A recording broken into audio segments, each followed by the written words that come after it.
This film is brought to you by 4-H, America's largest youth development organization, in collaboration with Montana State University and Terrapod.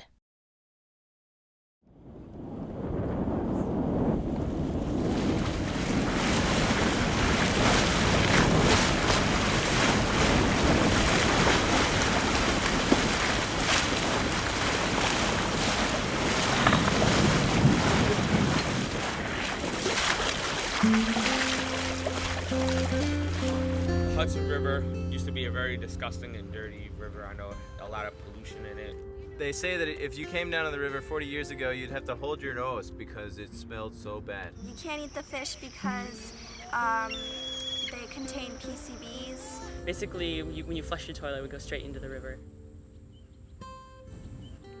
Pete Seeger, the folk musician, and a couple of his friends wanted to change that, and the way they changed it was plank by plank, building this incredible ship. We're all on the Clearwater ship, and we're learning how to operate a boat.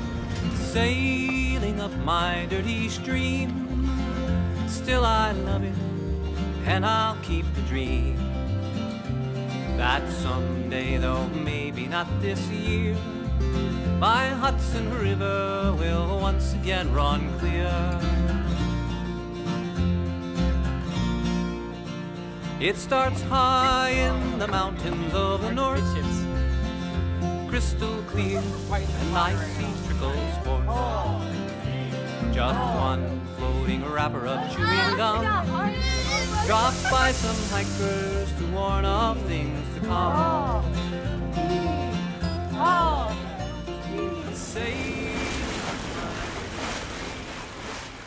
Pete Seeger and some of his friends got together and they built this ship that you guys are on.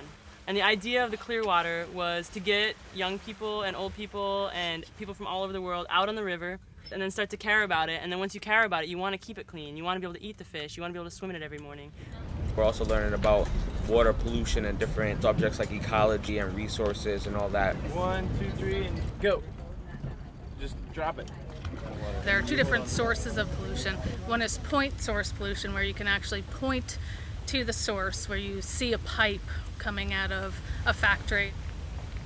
This is an activity called Hudson River in a Jar, and I'm gonna need a whole bunch of help.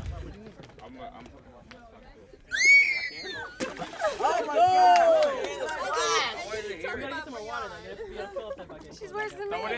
How's this look? It looks kind of cloudy. I wouldn't drink it. I wouldn't drink it either, but it's pretty clean. It's not too bad, right? But there was a time when people would use the Hudson River, like the people living along the river would use the river just as a dumping ground, basically. So there's different types of pollution that go into the Hudson River.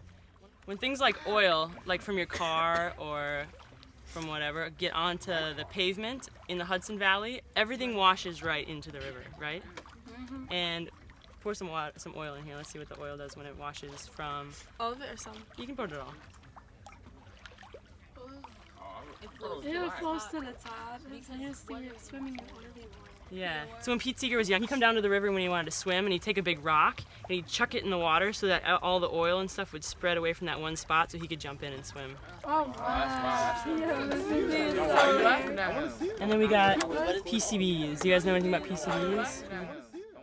Factories were dumping these polychlorinated biphenyls straight into the river before it was illegal. We were talking about PCBs earlier when we were talking about whether or not you can eat the fish, because look what PCBs do. They're like syrup. What is that though, really? Oh, yeah, dude. Where did it go? At the bottom. Yeah, it sunk all the way down to the bottom. Oh, so it's one on top and one on the bottom. Yeah, so we're... Alright, so there was a time when people didn't even treat their sewage before they put it in the river. Oh, that's nasty.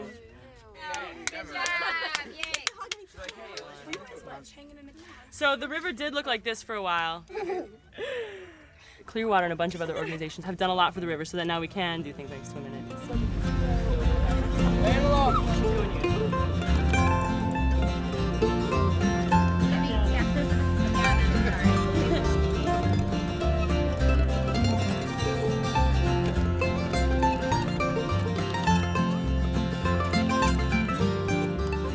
So now instead of point source pollution from factories and things like that, we're more concerned with non-point source pollution, a pollution that comes from the Hudson River's watershed.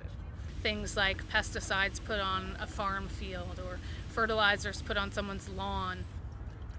Basically, a watershed is like a bowl. Okay, so imagine the water in the middle of the bowl is the Hudson River. And then, up around the sides are all the mountains up around the Hudson. There's Mount Beacon and the Catskills and things like that. So what you guys are right now is, see that shore over there? Yeah. That's what you guys are. What I am in between you guys is, this is the river right here. I'm in the Hudson River. All together, we make the watershed. And so when it rains in the Hudson Valley, the rainwater washes down and ends up in the Hudson River, right? So if I'm over here, like, see over there at the top of that really nice houses? Yeah, I'm sure really they've got a nice. really pretty lawn over there, right? Like, it probably looks like a golf course. So I'm gonna put a bunch of fertilizer on my lawn. You got cow junk. And cow junk. Where's that fertilizer ending up, you guys? In the river. On her In the feet. river. Non-point source pollution can also come from things that you put down your drains at home, your sinks, your toilets, your showers, and that eventually ends up in the water treatment plant. But the water treatment plant can only clean so much, they can't get everything out. So, there's still chemical traces, pesticide traces, antibiotics, all sorts of pharmaceuticals still make their way into the river. So you should be careful of what you flush down a toilet or put down a drain or leave on the ground somewhere. Yeah, it's gonna end up affecting the environment in some way. I think I get where this is going. Yeah, where's it going? That anything that you put in your grass is gonna end up in the river, whether you mean for it to or not. Right. And that's terrible, right? Yes. Like, the people over there, do you think they're thinking about that? I didn't realize how much stuff actually runs down into the river. Like, I knew that it did, but I didn't realize to what extent. Fresh, clean water. It's gonna go right off of you. It's flowing down and into the river. No matter where you pollute, it's going to end up in the river somehow, some way. If you were to look at a topographical map and find which way the water would drain from your home, you could find what the basin is, what the river is, and what watershed you're in. So even if they're at the top of the mountain, they come down the watershed, these pesticides, where are they ending up? Where are the pesticides ending up? Get all of it. Where'd they end up? In the river! Yeah. What are other options other than using pesticides? Have you heard of organic foods? Yes. What does that mean, organic foods? That they don't use pesticides. Yeah. And that's good for you and it's good for the river. That's true. Do you know why? Because it doesn't have all that stuff. You're not putting all that pesticides and stuff in your body. Yeah, exactly.